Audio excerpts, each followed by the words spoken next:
Hello and welcome to the Snap Revise YouTube channel. I'm Amy, and for this video we're going to go over a 2-month revision plan, seeing as exams are just on the horizon to help you start thinking about what you need to be working on. So let's get straight into it. Past papers. If you aren't already doing past papers regularly, then start right now. With 2 months to go, each past paper you do must now be done under timed conditions so that you can get used to the exam environment and the kinds of restrictions that you're going to have on you in terms of the amount of time you allocate to each question. Remember that the purpose of doing timed past papers, as well as obviously testing your active recall, is to get comfortable with the exam situation. One of the most stressful things about exams is the fact that there is a clock ticking on the wall and you can see it and you can hear it because the exam hall is so silent.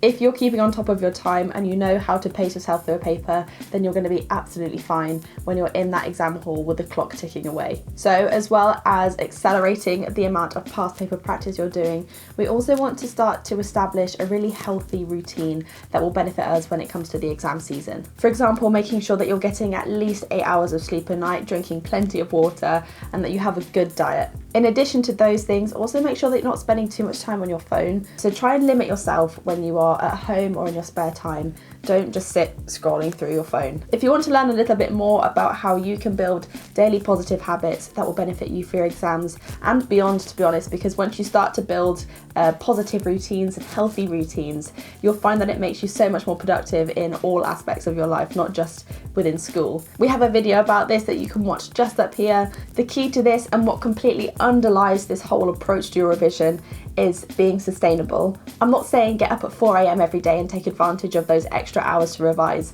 I'm saying wake up at a reasonable time, go to bed at a reasonable time, make sure that you're using the spare time you have in your day effectively, and that you continue to make good choices when it comes to your diet or how you allocate your time to different activities. Most of all, it's really about staying disciplined, and remember that everybody's sustainable habits will be different. So I can't really provide a sort of template that everybody can follow and that will work for everybody because it's different. We all have different priorities and different things in our lives. Find out what works for you and stick to it. That's the simplest advice that I can give.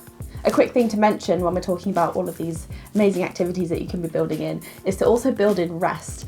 Now, the value of rest cannot be underestimated because it's during this rest period that a lot of growth can happen in terms of acquiring knowledge. Active recall practice is strengthened by intermittent breaks from looking at the material that you're trying to recall. If you have been able to recall information over a longer time period, then this means that your active recall practice is paying off and that your revision is working. A way to make sure that you are building in breaks and that you're not kind of working for hours and hours and hours is to limit each of your revision sessions to 1 hour maximum. If an hour is too long for you, then you might want to try the Pomodoro technique, which is where you split up that hour into much smaller chunks.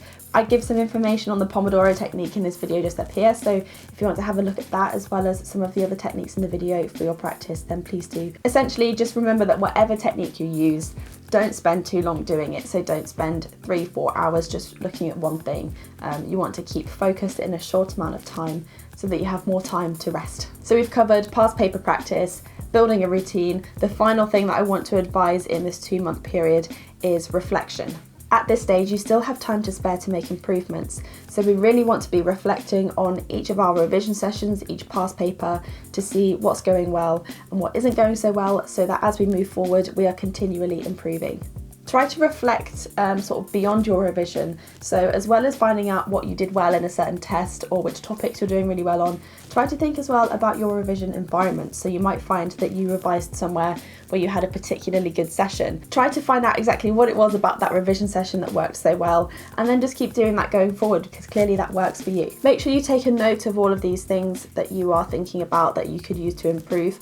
Don't just commit it to memory because you will probably forget it. And then you can use this list to build the perfect revision environment with a perfect list of things that you need to be working on. I reckon that Friday is a good reflection day. It's the end of the school week and you've got the weekend to address anything that you think urgently needs dealing with. So make sure you're doing this. Every past paper you do, take some time just to go through and find out which bits need some more working on, note these down, and then use these to form your revision plan going forward. You can build a retrospective timetable from this list. And again, there's a video just here that talks about doing that. If you're watching this at the beginning of this 2-month period, so around the end of March, April time, then you might want to write down a scary list. Basically, what topics across each of your A-level subjects do you really despise?